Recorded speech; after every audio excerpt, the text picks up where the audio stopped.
téléspectateurs, téléspectatrices, bienvenue sur mon Tech Show, Mood Vibe Show, une émission culturelle riche en culture, en musique. Et pour ce faire, pour l'émission d'aujourd'hui, nous accueillons moi, Dounia, donc l'artiste, devinez, un artiste légendaire, il est auteur, compositeur, producteur, donc il est arrangeur, il est né le 17 mars 1962, il est originaire de Grand Bassam. Est-ce que vous donnez votre langue au chat ou pas? Vous avez deviné?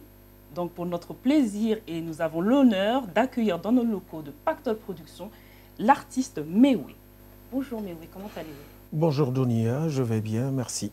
Bien, bienvenue dans nos studios de Pactol Productions. C'est un plaisir de vous accueillir. Merci beaucoup. C'est un honneur pour moi en plus. Ben, un honneur pour moi aussi d'être accueilli par une personne qui m'a fait rêver en photo et que je vois en vrai maintenant. Ouais. Et donc c'est un plaisir d'être sur le même plateau qu'une personne qui vous fait rêver à distance.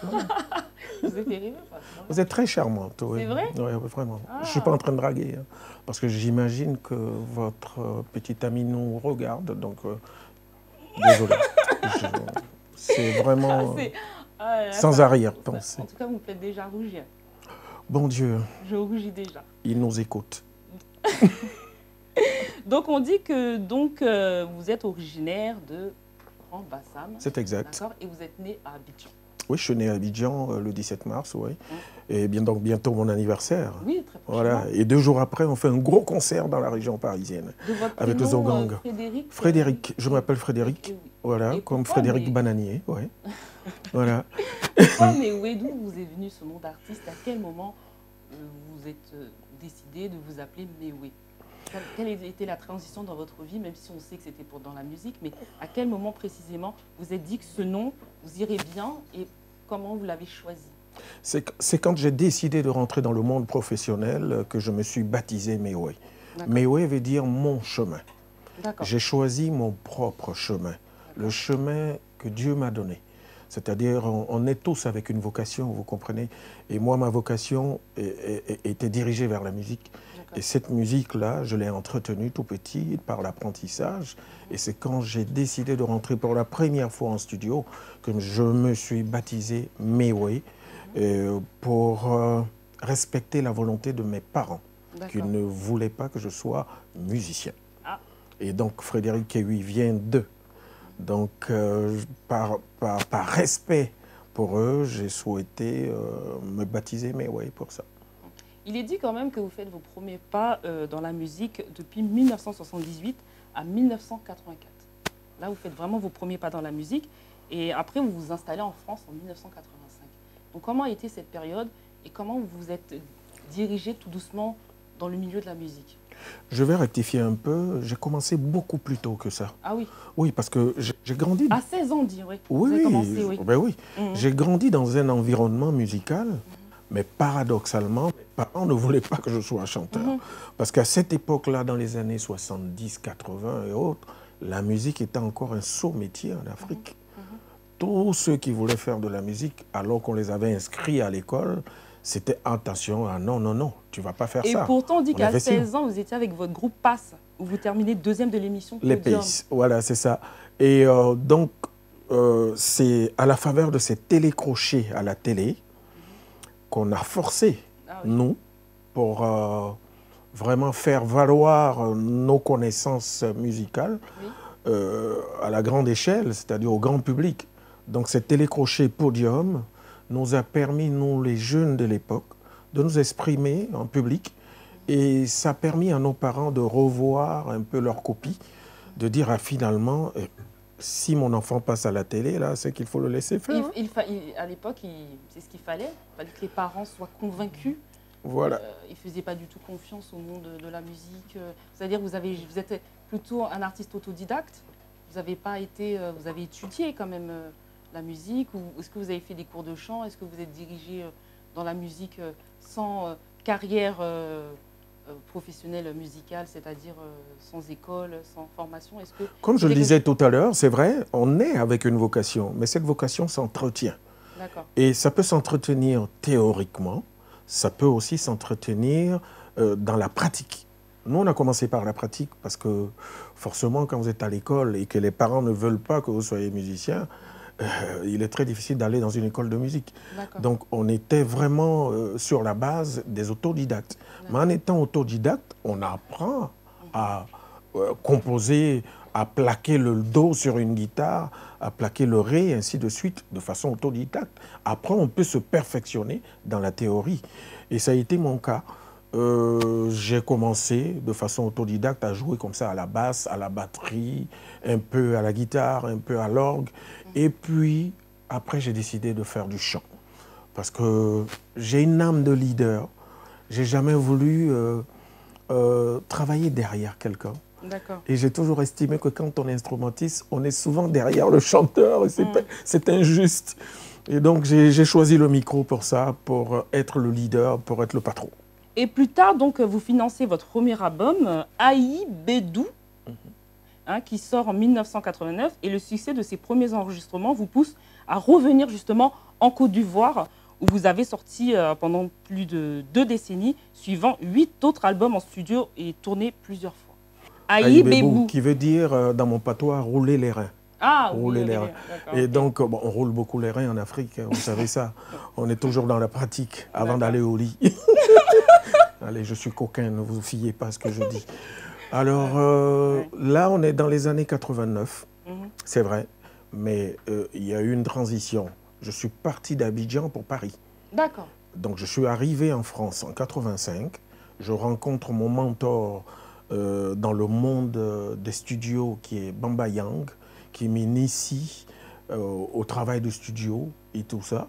Et c'est avec lui que j'enregistre pour la première fois mon premier album, donc Aïe Bédou. Et là, succès immédiat. En 89, quand je le sors, je suis tout de suite numéro 1 en Côte d'Ivoire. Wow. Oui, mais vraiment une chance, une grâce. Et du coup, ça me permet de croire en mes possibilités. Parce que je venais de créer une musique qui n'existait pas, qui s'appelle le Zoblazo. Et cette musique-là, il fallait l'imposer. Et tout de suite, succès. Donc, je décide, comme ça, sur le deuxième album, de célébrer ma victoire en écrivant une chanson qui est devenue une chanson culte, qui est 200% Zoblazo. On a gagné. On dit que le Zoblazo, ce sont des rythmes folkloriques du sud de la Côte d'Ivoire. Je me suis inspiré de rythmes folkloriques de la Côte d'Ivoire, de la tradition Akan. Exactement. Voilà, je me suis inspiré de cette tradition-là pour créer mon Zoblazo. Ouais. Vous pouvez nous parler de ce style de Zoblazo un peu plus en profondeur pour ceux qui ne le connaissent pas, et celui aussi du mouchoir blanc et tout ce concept qu'il y a autour de Zoblazo? C'est un brassage de plusieurs folklores du sud de la Côte d'Ivoire, le côté sud-est, proche du Ghana.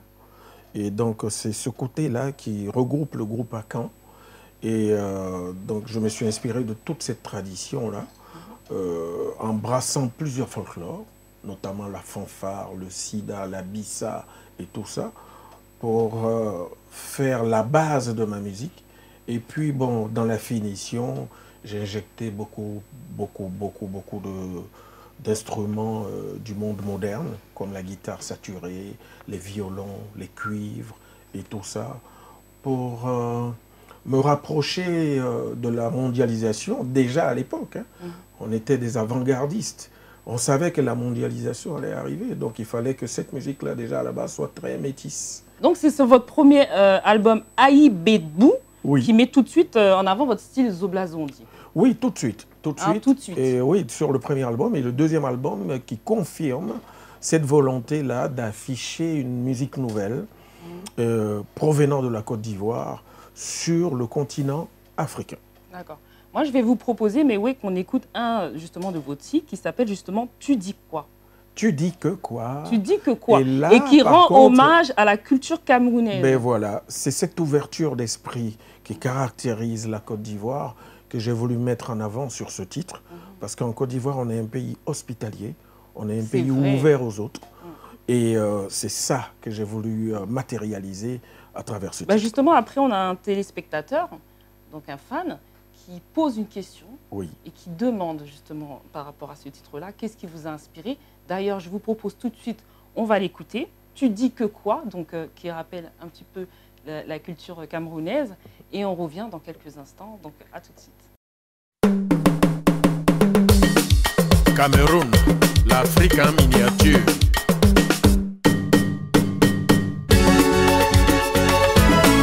que quoi? Joanda. Je les bafoussam, ne cherche pas le frère de 5 francs. Tu veux les maminianga, prends le bouillon à Douala. Bananoba. Si tu cherches la fille à où ça va vendre les bœufs à Maroua. Kaiwalai. Avec la fille Bassa, tu vas caler à Ezekaï. Tobassi. Rendez-vous avec les Waka à la rue de la Joie. À quoi? Pour les DG, dans les crevettes, contre-chef, la sole braisée, bongo chobi, chop chop.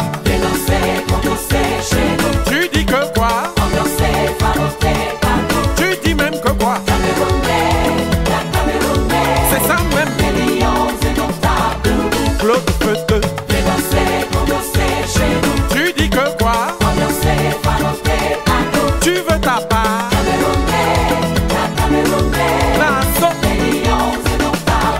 Je bois le matango chez mon ami Wondo. Au village, le mari d'autrui est sucré, ayo, cola sucré.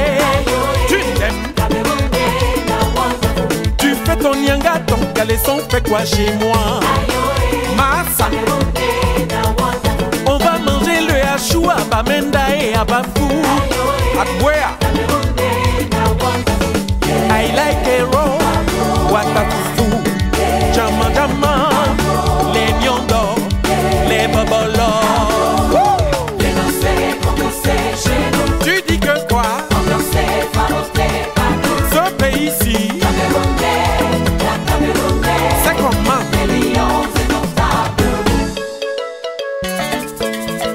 H, le goût de ça est Jean-Pierre Sa, Luchide Nelly. Je m'appelle Tabancui, le shoga de la nuit. Je mange le fruit, le taro et le coquille. Aïla, Eric Bensiki, Christian Nyamela, Maritala, Santoma, Aïla, Oshwambanda, Bensiki. Vince, Vince, Fecham, Babenyansa. Manjagi Chana, Sebenyansa. Jamande, Yvette Nana, Monique Tonen, Colette Chadieu, Henriette Mouchongwe, Grégoire Kiwele, Chinois Yangue, Honoré Ngeta, Baba Jean-Samuel Mouchongwe, Sebenyansa, Baba Victor Fonso, Sebenyansa.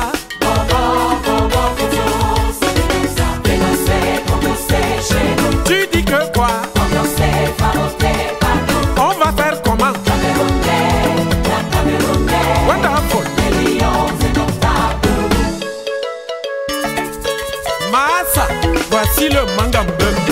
Didi Chakoube. Yandanda, yandanda, tourne-toi, tourne-toi. Kansiki, Kansiki, Kansiki, Kansiki. Nayo, Nayo, Brésil et Jaguar Ramot.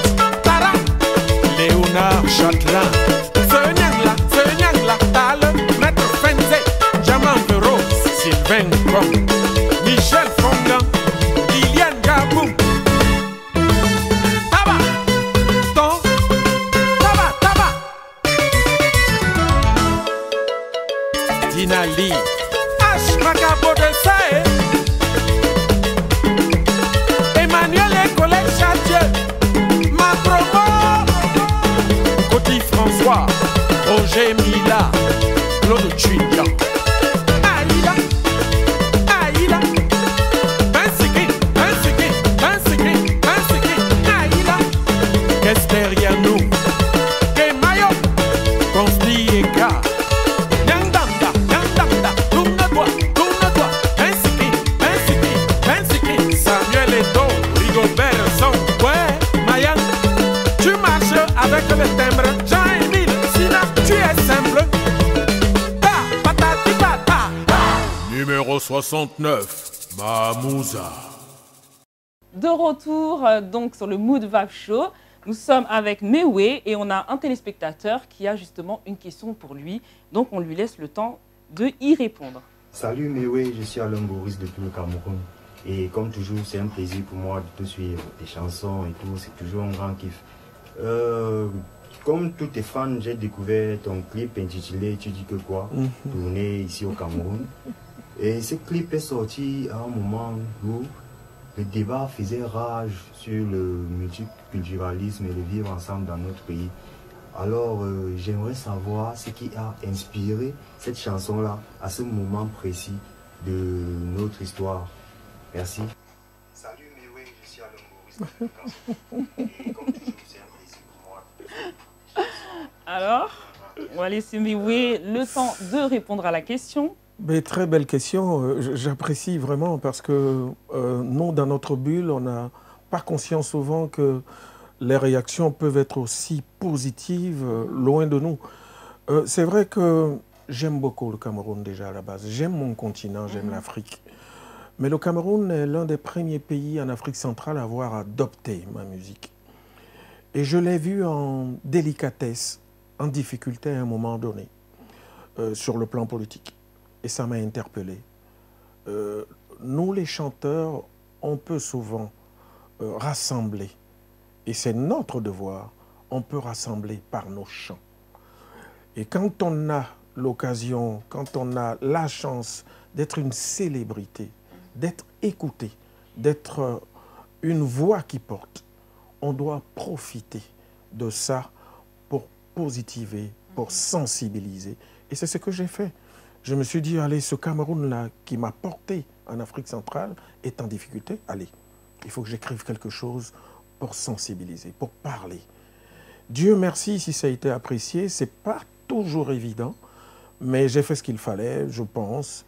Et j'ai touché un peu tous les cœurs. 4 millions de fois hein, sur...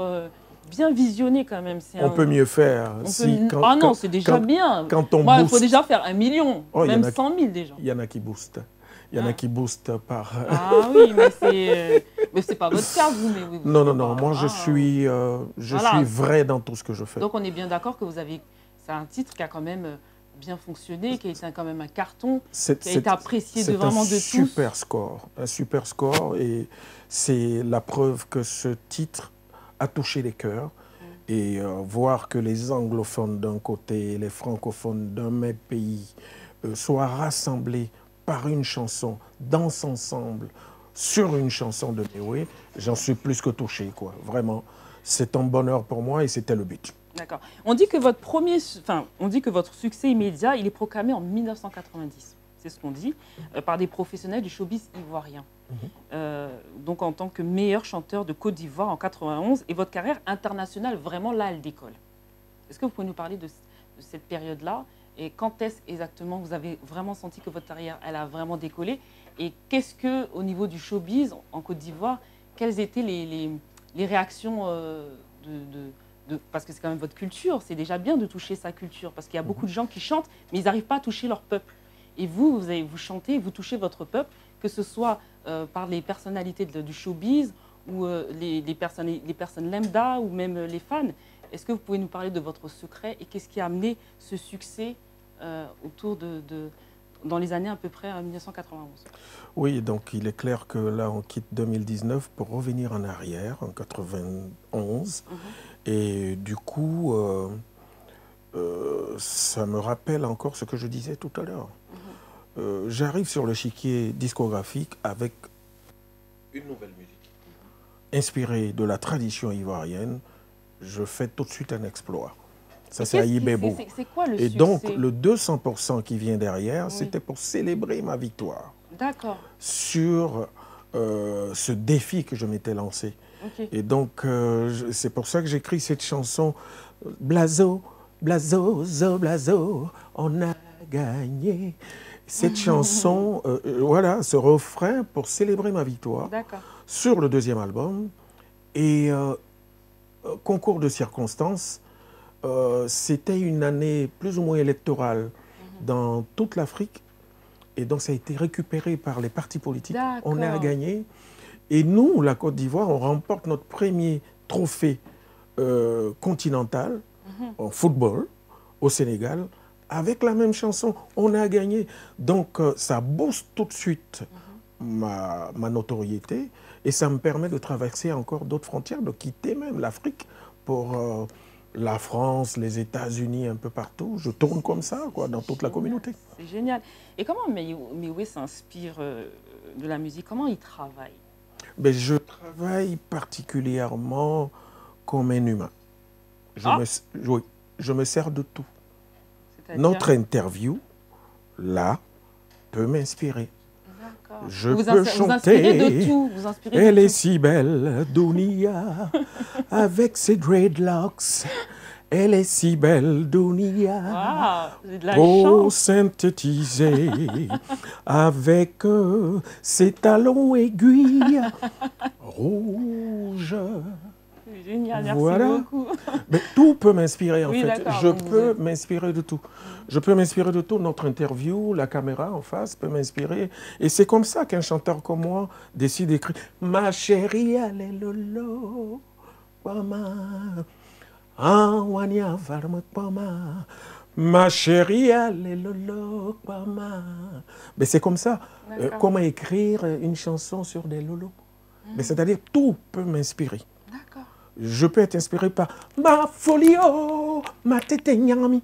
Ben voilà, on écrit une chanson comme ça. C'est-à-dire que dans les transports, enfin, en voiture, quoi que vous fassiez. Je me sers de tout en fait. De tout. Oui, je suis pas Donc figé. quand vous allez partir de Studio Pactole, Dunia va vous inspirer peut-être pour écrire un titre. Ben voilà, c'est ce que je disais. C'est déjà fait. Donc c'est pour vous dire, je suis quelqu'un qui aime se démarquer de la routine en fait. Je ne sais pas faire comme les autres. Et c'est pour ça que j'ai créé ma propre musique. Je ne sais pas chanter que l'amour ou que la mort. Non, on peut chanter autre chose. On peut chanter le rouge à lèvres. On peut chanter la paix, les fossiles. On peut chanter. J'ai même entendu, vous avez même fait un titre sur le sida. Ben voilà. Vous avez fait un titre sur le sida. J'ai écrit une chanson. Oui. Oui. Oui, j'ai vu, j'ai entendu. C'était pour sensibiliser ça, la jeune génération. Voilà. Peut-être. Cette chanson, oui, oui. C'était pour sensibiliser. On était à une époque où le sida faisait ravage et il fallait sensibiliser. Il fallait parler aux plus jeunes qui se lâchaient un peu. Donc, mais vous aussi un ambassadeur pour la jeunesse, pour porter un porteur de message. J'ai été nommé ambassadeur pour la lutte contre le sida. Donc, à cette époque-là, on découvrait les condoms. On découvrait ce qu'on appelle les préservatifs. Et il y en a qui en faisaient un tabou. J'ai dit non, il faut en parler. C'est comme des remèdes, c'est comme des doliprane. Il faut les utiliser, il faut en parler publiquement. Et j'ai écrit une chanson pour dire non, si vous ne voulez pas vous abstenir, les jeunes, si vous voulez vous lâcher, mais lâchez-vous en vous préservant. Lâchez-vous en sécurisant ce que vous faites. Parce que c'est là où on prend des risques. Voilà, et c'est comme ça que j'ai écrit cette chanson. Donc après le retour attendu en faveur de la sortie de votre deuxième album, 200% donc Zoblazo, au fil des années, les pourcentages s'enchaînent et votre succès se confirme avec le tube 300 Zoblazo, Go Beda et Apollo 95. Non, non. Oui, c'est 300% Zoblazo, c'est l'album qui a suivi 200%. Et Go Deba est un extrait de cet album-là. Et ben voilà, c'est la carrière qui continue. Et cette carrière-là, bon, j'ai voulu la faire sans frontières. Et voilà un album qui m'amène, par exemple, pour la première fois aux Antilles. Et je me souviens, c'est l'anecdote, à cette époque-là, on était en pleine élection présidentielle en France. J'ai pris l'avion avec tout mon orchestre ici, le Zogang, pour aller en Martinique, à Fort-de-France. On atterrit, on sort de l'aéroport. Je vois mes affiches sur des 12 mètres carrés. C'est-à-dire les grands panneaux. Comme Las Vegas. 12 mètres carrés. Comme Los Angeles. Pour la première fois que je mets pied dans un pays, enfin dans un endroit où je ne suis jamais arrivé, je suis là, comme ça, sur les 12 mètres carrés. C'était impressionnant. C'était impressionnant pourquoi? Parce que dans cette époque où on est en pleine élection présidentielle, les affiches du candidat Chirac était tout petit à côté de moi. Ah C'était là sur les petits murs à côté. On voit l'ampleur du légendaire. Moi, j'étais sur les 12 mètres carrés. On voit J'ai dit, ah, mais dis donc, qu'est-ce que j'ai fait pour mériter ça? Du coup, la promotion a été tellement bien faite qu'on était parti pour une seule date. Hein, et finalement, on en a fait 3. Parce qu'on nous a gardés là. La première date était à guichet fermé. Deuxième date, guichet fermé. On a fait une 3e date et puis on est reparti. Ah, c'est bien. Ouais. Donc Martinique... très beau souvenir. C'est chez mieux. Très beau souvenir. Je suis reparti encore une fois après. Ouais, et puis après, bon, il y a eu la Guadeloupe, il y a eu d'autres pays. Haïti, pas encore. Ah, pas encore, mais je rêve d'y aller. Ah, ce serait bien. Ah oui, tout artiste rêve de faire le tour du monde. Ah, oui. Ouais, c'est notre mission. On est des ambassadeurs culturels. Donc, on ne doit pas se limiter qu'à nos pays respectifs. C'est ça. On doit aller au-delà de ça. Est-ce qu'il y a un secret quand même? Parce que 30 ans après avoir connu un tel succès, car on le rappelle, vous fêtiez encore vos 30 ans de carrière en musique. Quel est le secret de cette longévité? Comment on fait pour fêter 30 ans de carrière? Parce que c'est pas 10 ans, enfin, même si vous les avez déjà fêté vos 20 ans, mais je veux dire 30 ans de carrière. Comment aujourd'hui on tient 30 ans? Ben, il y a faut beaucoup être... d'artistes qui sont plus... Ben, c'est clair. Ben, donc, du coup, vous me donnez là l'occasion de dire qu'il faut que Dieu nous fasse grâce déjà, quand on est croyant. C'est une chance que j'ai d'être encore en vie par rapport à d'autres. Et au-delà de ça, je dirais que sur le plan professionnel, il faut être un travailleur. Il ne faut pas penser que maintenant qu'on a un nom, on est arrivé, donc on doit arrêter de travailler. Tout va tomber tout seul. Non, ça n'arrive pas. Ce n'est pas possible. Le plus dur commence quand vous avez un nom. Il faut garder le nom. D'accord. Ça, c'est le plus difficile à faire. Vous faites un tube aujourd'hui, on vous attend au 2e. Ah oui. Ah oui. Avec plus de pression. Ah oui, plus de pression. Donc il faut travailler, il faut entretenir ça, il faut réfléchir comment faire pour garder le cap, comment faire pour faire mieux. Et donc c'est le travail, c'est la remise en cause perpétuelle.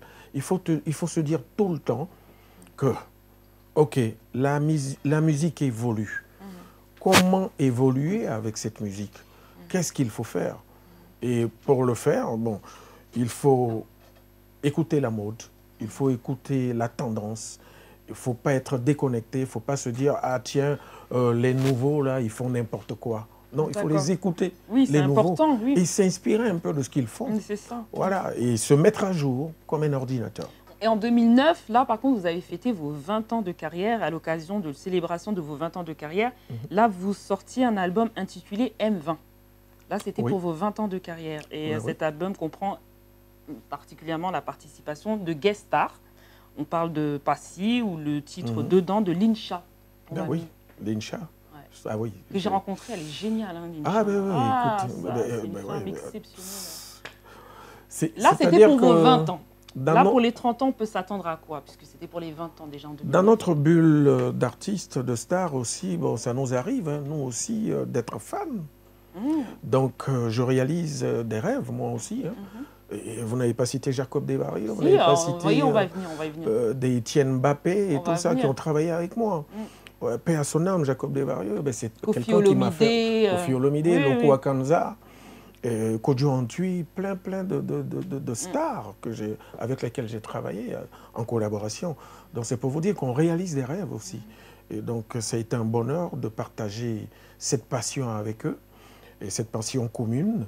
Et ça nous permet aussi d'apprendre avec eux, d'apprendre leur culture et de nous inspirer de notre culture. C'est aussi le secret, ça. Ben oui. C'est aussi un des secrets de la longévité. On s'enrichit. D'autres cultures. D'autres cultures. Et plus tu es riche, plus tu t'installes, plus tu évolues dans la durée. Je vous propose aussi d'écouter un de vos titres qui est également nommé Nolo. Mais avant de la diffusion de ce clip, donc j'aimerais que vous me parliez de ce titre. Et qu'est-ce qui vous a inspiré pour le faire? Parce que j'aime beaucoup le scénario. J'aime bien le scénario. C'est la première fois qu'on me pose cette question. Je vais vous faire un aveu. Ouais, le scénario, il est sympa. En plus de 30 ans de carrière, c'est la première fois qu'on me demande de parler de Nolo. Ce titre-là est un titre très particulier, où je parle de nos ancêtres. Je l'ai senti. C'est pour ça que je vous le demande. Je parle de nos ancêtres. Je parle des morts. Je parle des personnes qu'on croit mortes, mais qui revivent en fait. C'est ce que j'ai senti. Et ils sont là, ils nous écoutent. C'est vrai qu'ils ne nous touchent pas, on ne les touche pas, mais ils sont là, on les voit, ils sont là, ils nous regardent. Ça. Et ça, en Afrique, il ne faut pas qu'on les oublie. Il ne faut pas qu'on oublie. On a nos valeurs, on a notre tradition qu'on doit protéger. On doit protéger. C'est vrai que les colons sont arrivés avec les religions. Et on est tombé dedans. On les a suivis. Mais la réalité, est-ce que le vaudou, il n'existe pas? Moi, j'ai été touchée par ce type parce que, comme vous savez, je suis moitié haïtienne, guinéenne, et le vaudou fait partie de notre culture. Et quand j'ai regardé ce clip, j'ai dit, je ne comprends rien, mais j'ai compris. Maintenant, si on veut la langue, hein, mais je vous parle, mais j'ai tout compris au niveau du clip, il m'a parlé. Du coup, et j'ai trouvé ça beau. Si on veut évoluer avec la religion, il faut apprécier, il faut savoir apprécier la positivité comparativement à la négativité. C'est ça. À partir du moment où vous utilisez le vaudou pour faire du mal, vous évoluez vers l'enfer. Exactement. Si Dieu existe. C'est ça. Le Dieu qu'on nous enseigne dans la religion. Maintenant, si vous utilisez le même vaudou pour faire du bien, mais vous évoluez dans le sens de Dieu. Et donc vous irez au paradis. Bien. Ah oui. Donc pour moi, je suis très équilibré sur ce plan-là. Je crois en Dieu. Mais on mes parents nous ont enseigné ça. Mes parents m'ont amené à l'église tout petit. Je suis baptisé. Mais je crois aussi à nos ancêtres. Je crois aussi à notre tradition. Je crois à l'Afrique profonde. C'est beau. Je ne sais pas si c'est beau pour ceux qui font de la religion du business. Moi, je trouve ça beau ce que vous dites. Je trouve ça très, très beau. Je m'adresse au pasteur. Le faux pasteur. En tout cas, moi, je propose qu'on l'écoute tout de suite et on revient. Voilà, donc nous sommes encore avec Mewé. Et là, nous allons faire des questions good mood et bad mood. Donc, bonne humeur et mauvaise humeur. Donc, si vous ne savez pas c'est quoi le but du jeu, c'est pas compliqué, chers téléspectateurs. Il suffit de mettre good mood si Mewé est satisfait, oui ou non, au niveau de la question que je vais lui poser, qui est donc une question où il n'aura pas le droit de dire ni un mot. Ce sera soit oui, soit non, soit good mood, soit bad mood. Donc, ce sont des questions simples, pratiques et faciles. Et Mewé va indiquer là tout de suite, selon les questions que je vais lui poser, si il est plutôt de bonne humeur ou de mauvaise humeur avec la question. Donc, première question, Mewé, est-il possible d'un featuring avec Desbordeaux Lukunfa malgré les petits clashs qu'on avait entendus un petit peu sur les réseaux? C'est un petit peu clashé. Est-ce qu'on est dans du good mood ou bad mood? Good mood. Good mood? Good mood. Ah, pas rancunier, notre... Ah non, pas du tout. Alors, Mewé a footing à 6 h du matin. Je viens vous sonner, toc toc, Mewé, footing, on va courir à 6 h du matin. Il est plutôt good mood ou bad mood? Parce qu'il est sportif, notre Mewé. 6 h du matin, 6 h. J'ai pas le droit de blablabla, là? Non, non. Good mood ou bad mood? Allez, good mood. Good mood, ok. Mewé est le patron de la musique ivoirienne. Good mood. Good mood? Oui. Oh, c'est bien, très bien, très bien. Et l'artiste Mewé engagé pour la paix, good mood ou bad mood? Good mood. Good mood. Bravo. Super, il a énormément bien répondu. Donc, on va revenir quand même. En 1999, Mewé, vous fêtez donc vos 10 ans de carrière avec un Zoblazo 600 extraterrestres sur lequel on retrouve un peu de latino et ainsi que plusieurs collaborations comme avec Jacob Devarieux. Et le succès était tant, toujours d'actualité, vous sortez 3 albums, 700%, 800% et 900%.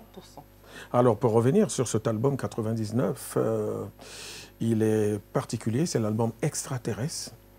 Cet album me permet de travailler pour la première fois avec une autre personne qui m'a fait rêver, Mano Dibango, qui intervient sur Extraterrestre et sur Le Dernier Siècle, qui est un autre titre du même album. Et voilà, je réalise des rêves toujours, mais il n'y a pas que lui. Il y a Jacob Devarieux, paix à son âme. Voilà des personnes qui sont parties dans Olomide aussi. Kofi Olomide, c'est juste après. Juste après. Mais cet album me permet justement, comme je le disais, de réaliser des rêves. Et là, on parle que vous rendez hommage aux femmes africaines avec leur forme. L'homme est le complément de la femme et vice-versa. Donc, on doit être en mesure d'apprécier la femme parce qu'elle est. Oui. Voilà.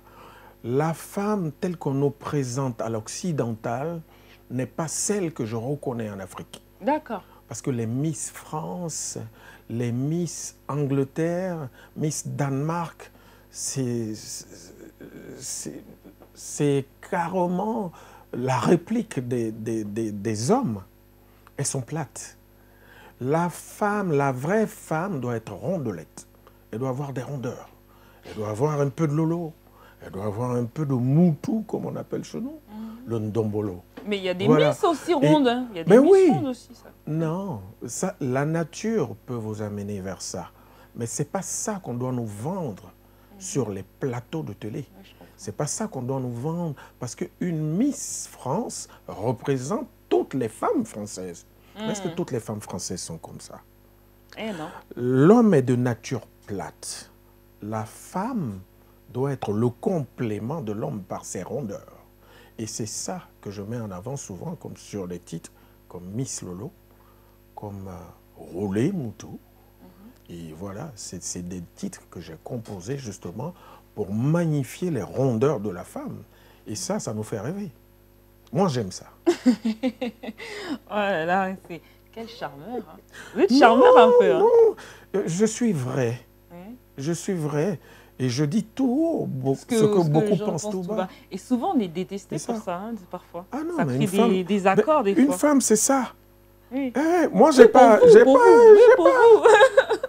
n'ai pas ça. Ouais. Donc, je vais pour chercher ça. Je vais pour chercher ça. Voilà. Mais si tu n'as pas, qu'est-ce que je fais avec toi? Et c'est ça qu'on nous vend sur les Miss. Aujourd'hui, c'est repris en Afrique. Tu vas au Mali, tu vas en Guinée. Miss Guinée, elle est plate comme ça. Souvent même anorexique, limite. Mais c'est pas ça, la femme. Exactement. La vraie femme, c'est pas ça. C'est beau. Ben, en tout cas, on aura l'avis de Méoué, en tout cas, là-dessus, sur ses goûts. Voilà. On va parler de vos nombreux succès dans votre carrière au fil des années.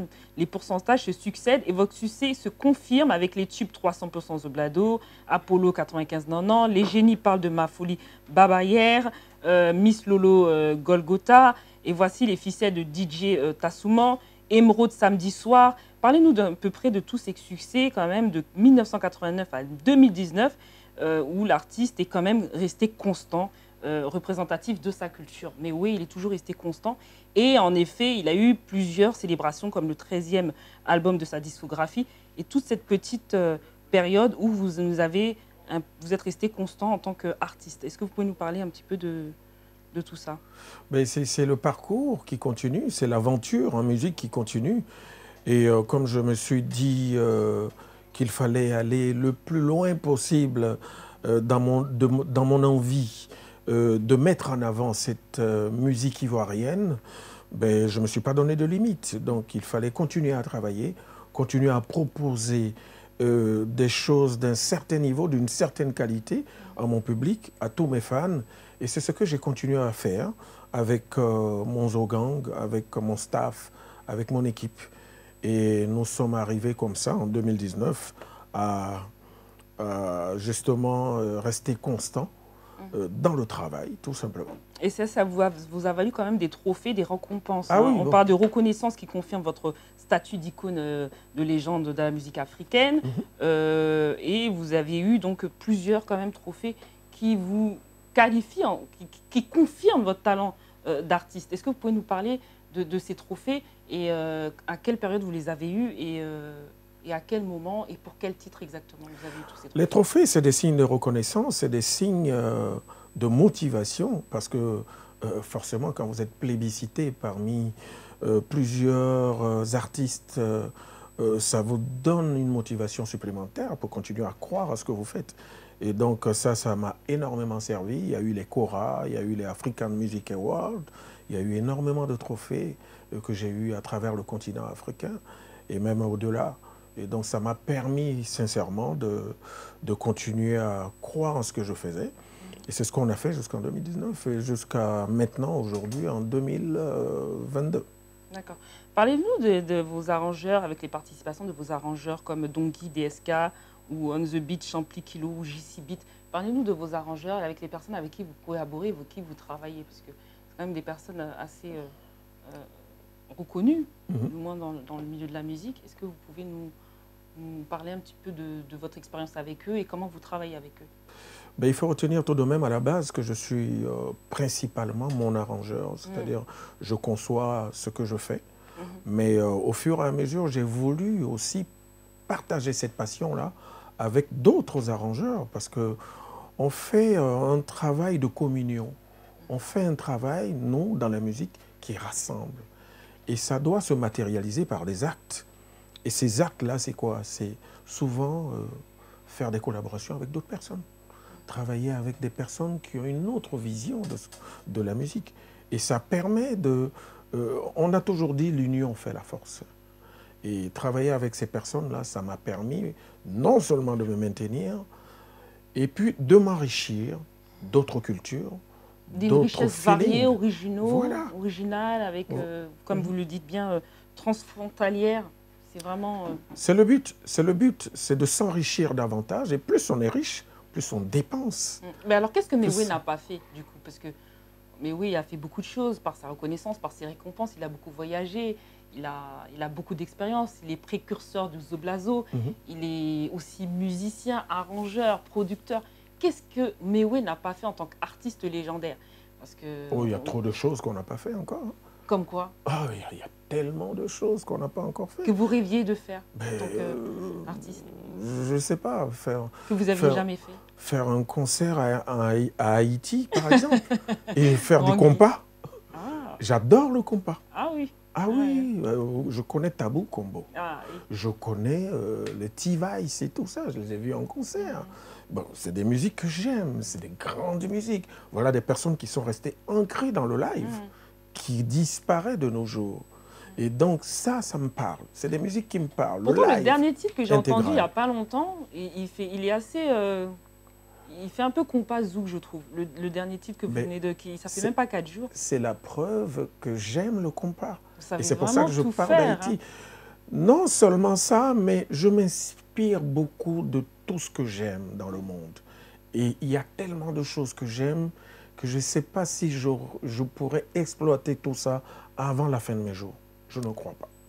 Donc, vous pensez qu'il vous reste encore beaucoup à faire et à apprendre en tant qu'artiste? Absolument. Et tant qu'on est dans cette vision-là, tant qu'on est dans cette configuration-là, on peut évoluer dans la durée.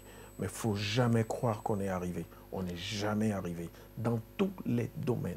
Il n'y a pas que dans la musique. On n'est jamais le plus fort. C'est justement quand on croit qu'on est le plus fort qu'on peut dégringoler. C'est là qu'on s'écroule. Hein. Ouais, parce qu'on peut dormir sur ses lauriers dans ces cas-là. C'est vrai. Et là, on vous retrouve donc prochainement en concert, live, Méoué, pour donc vos 30 ans de carrière. Et ça passe très vite. Oui. Ça passe très très vite quand même. Parce qu'on ne le dit pas trop fort là, mais c'est quand même 60 ans. 60 ans d'âge. C'est pas, oui. C'est pas 60 jours. C'est pas 60 jours. Et 30 ans. Oh, ça, c'est pas vrai. Si j'enlève mes lunettes, vous allez voir la vie. Et vous pas une ride.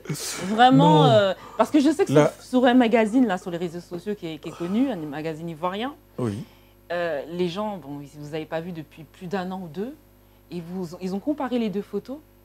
Voire plusieurs années après, c'était le même Méoué. On s'est même demandé si vous avez fait de la chirurgie esthétique, tellement c'est très flatteur, vous prenez pas vous vieillissez pas, Méoué. Oh, la vieillesse, c'est d'abord dans l'âme. Oui. C'est spirituel, avant d'être physique. Oui. C'est-à-dire, quand dans votre cerveau, vous gardez les mêmes réflexes de votre adolescence, même quand le physique prend un coup, on ne le ressent pas. Parce que dans votre âme, vous avez une âme saine, vous avez une âme pure. Et je suis quelqu'un de très sincère. Je suis quelqu'un qui dit la vérité. Je ne suis pas quelqu'un qui peut dire derrière toi ce que tu es. Je vais te le dire en face. Je vais te dire, voilà, tu as un défaut. Voilà ce que j'aime pas. Vous impressionnez toujours vos fans. Impressionner, ça dépend. Parce qu'on dit que le Méoué, il ne vieillit pas. Il est ce qu'il est. Il est toujours de la nouvelle génération. C'est cette faculté à s'adapter aux tendances. C'est cette faculté à se mettre à jour, comme un ordinateur. C'est la même chose. Donc, au fur et à mesure que j'évolue dans le temps, je sais de m'inspirer de tout ce qui est contemporain, de tout ce qui m'entoure, pour garder le cap.